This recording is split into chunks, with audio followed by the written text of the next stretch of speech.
عزیزانو د ازدک هغه ورځ یو مسله راغله، یو خزه یو جنای ته ته ور کړې او سلور کال وشو چې واده یې شوه، دوی بچین تیشي. اوس هغه د خزه ویلې چې دی جنای ته ماته ور کړې، هغه لکم په ویر ګډو پلار او مورم په ویر ګډو، مال رال مال فورن جدا کړ، فورن سلور کاله پس ته خزم جدا شو، بچیم در پدر شو، دیم در پدر شو.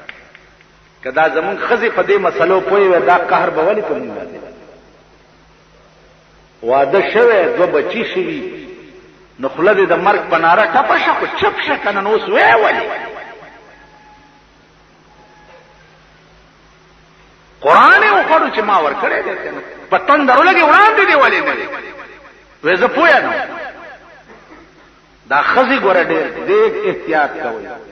دا ته معصوم لا ورکول را ورکولو کې د دنیا بیړه پکې تباہ. بیا هر مولانا ګوره دا تپوسم مکوي په دې غضب اورېدلی. یو جنادي یو خزی ته ورو چې کوم الک سره ته راودلې نا مولا ورته وي چې دې الک سره نکاح نه کیږي د بل ورو سره کیږي. دا چې نکاحونه ډېر شي، حالانکه کومه جنای د کومه خزی پتی خلق کی دي او دو سلور ساس کی خلق راشي د دې خزی وړاندې او رستو کا دوله کا زامن دا جنای په حرام. زما خبره پوهیږي ډېر خلق په دې تیار کې پراته دي چې ګینه د دې جنای چې د کوم الک سره تیار ده په دې الک نه راوا، د دې الک په بل روا ده. دا قسمت دوله کني کوونه زما مخکې شي. مولانا تنویر رحمت الله علیه لیکلی دي چې زما د خدای په ذات قسمی چې یو ځل الله ویل دا د دوارو جهانو د نعمتونو نه بهتر. یو ځل الله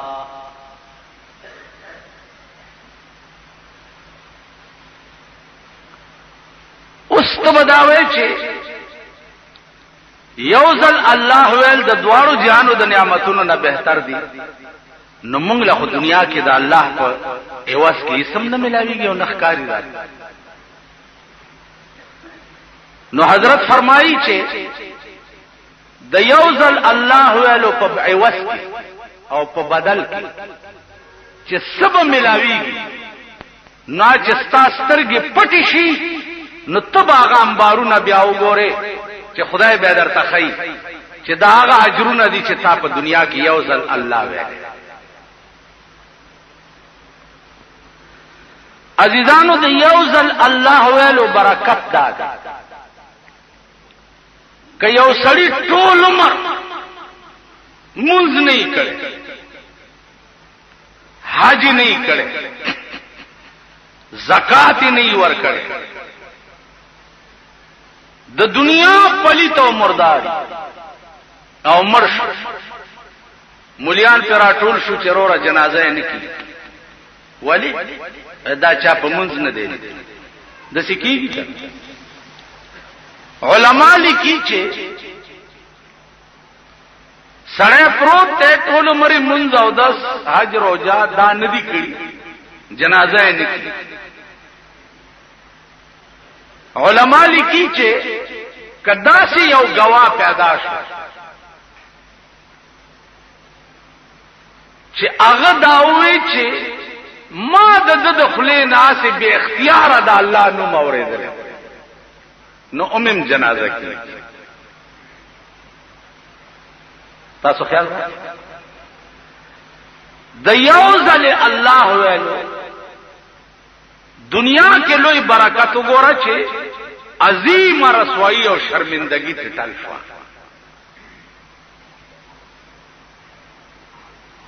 نو یو ځل الله ویل ایو بزرګو ټول شپه به لګیاو الله الله الله الله الله الله. یو شپه په جذبه کې راغی وای الله زار وخت هم چې الله الله الله تا یو ورځ مونږ چې زما بنده ز دائم ځکه چې دا اولیاء الله خدای سره خاص مکان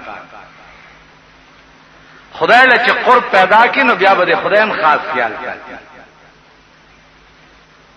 نو چې دا ټکه په جذبه کې وي چې یا الله زما بیړی غر کا شو په الله الله ویلو تا یو ورځ مونږ چې زما بنده ز دائم نستا بنده خو هم کنه اے زما بنده داستا الله ویل چې دی دا زما لبیک ته چې الله وې نو زتا ته ویم چې لبیک اے زما بنده زه درته حاضر ولاړ وای سغواړي چې درک ستا خیال دی چې تا الله الله کې نو زتا نه غافل ما یا زتا نه بیغمه چې تا الله وای زه درته لبیک تاسو خیال را نو عرض میں داو چې د یوزل الله ویلو عوض بدای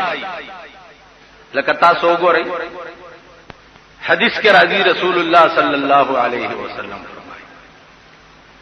چې یو سړی د یو مسلمان جنازې سره لاړ شي او داغه جنازه وکي ناغه ته یو قیرات ثواب ملو شي او چې بیا تر خخېدو پوری ایثار شي ناغه ته 2 قیرات ثواب ملو صحابه ورزو کو چې یا رسول الله دا قیرات څه ته وایي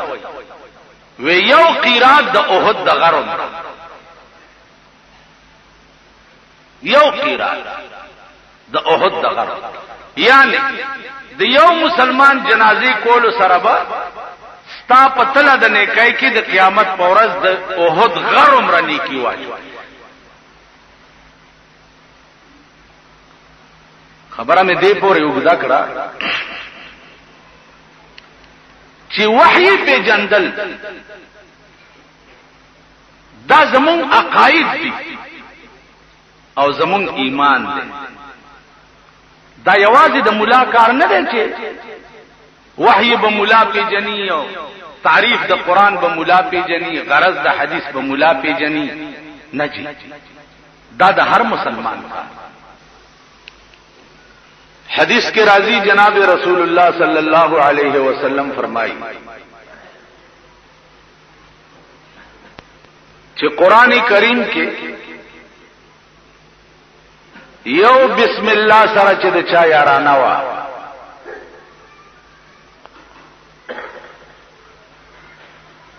نو په بسم الله کې کتا سو اوشماري نو نولس حرف دي نولس او هغه ملائکی چې کومه په جهنم مقرری دي هغه ملائکو ته قران کریم کې زبانیه ملائکه وایي نو هغه ملائکی هم نولس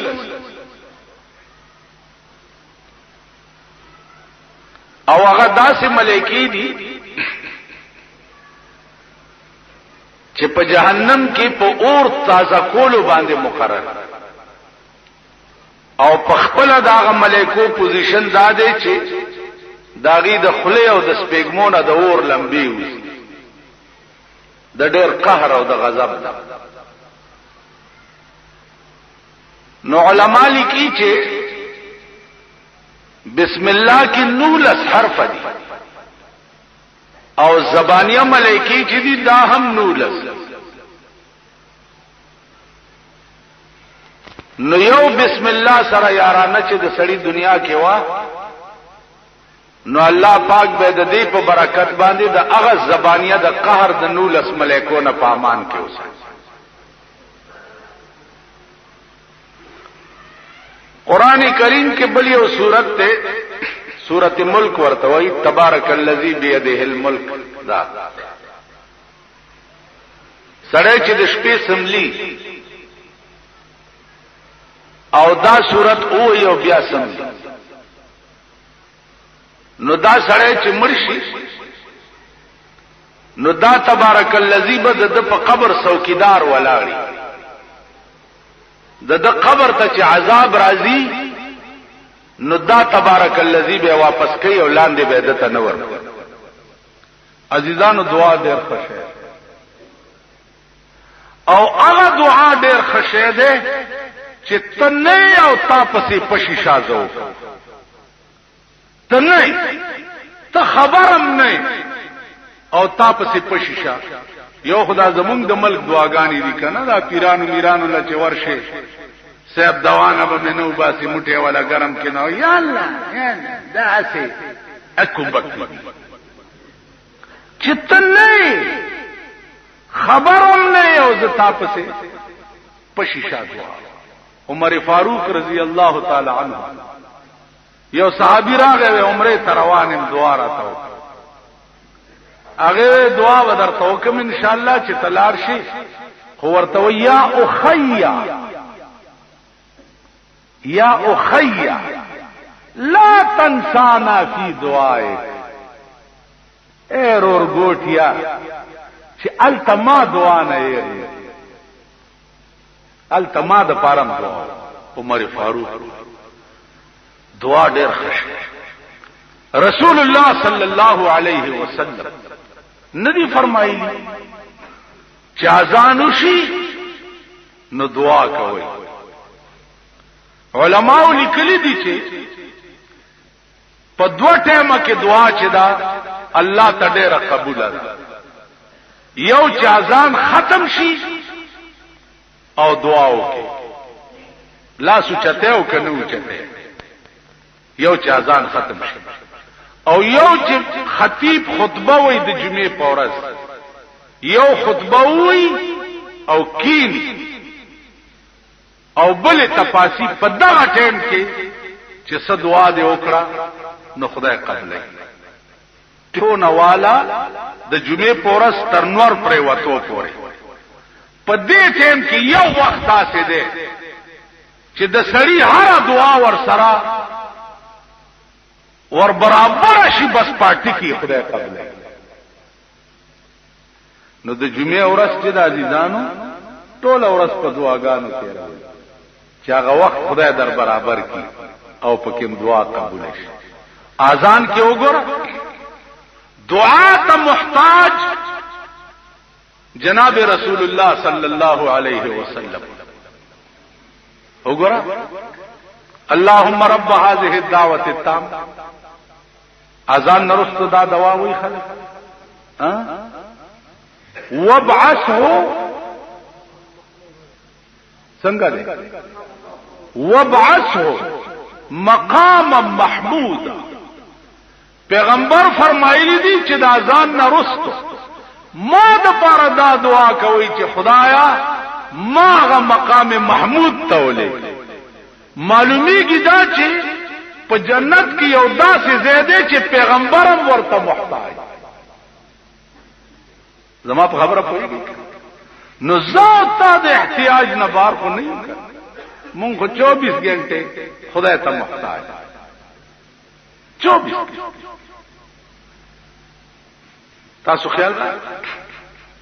که تاسو خیالو کې زمونږ د ملک جګړې دي صاحب مانځنه رستو دواښتا او نشتا او کوا او مکوا او کنه. یو ورځ دلته یو طالب ماته وی ویره تقریر خو دې ډیر خو کو خدا سنت نرستو دي چې دوا وکړنو دغه لګه خانوا زال تستړې مم یو چې دا منځو شي دلته مانه مسلو ته پوسو کې بیا غوسه غوندې راځي دماغ ستړي شي مورتل بچیا داس چل دے چې د خدای پاک ته زمونږ ډېر کارونه پات او ته غواړو یې کستا ورته حاجت نه کول خو ما متنګا کستا ضرورت خدای ته نه کنه نه کو نو بس 4 دیخی اوچت پاسې دولار سنت نرست دوا. عزیزانو دا یاد لرئ مفتی کفایت الله رحمه الله تعالی و تبارک د هندستان په ځمکه دومره لوی عالم تیر شوی کله ټوله دنیا علم په یو تله کې واچي او د مفتی کفایت الله علم په بل تله کې واچي نو دا به درون شي. د دومره لوی علم خاوند اغلی کلی دی چې سنت و نرست دوا کسوک فرض و واجب نگنی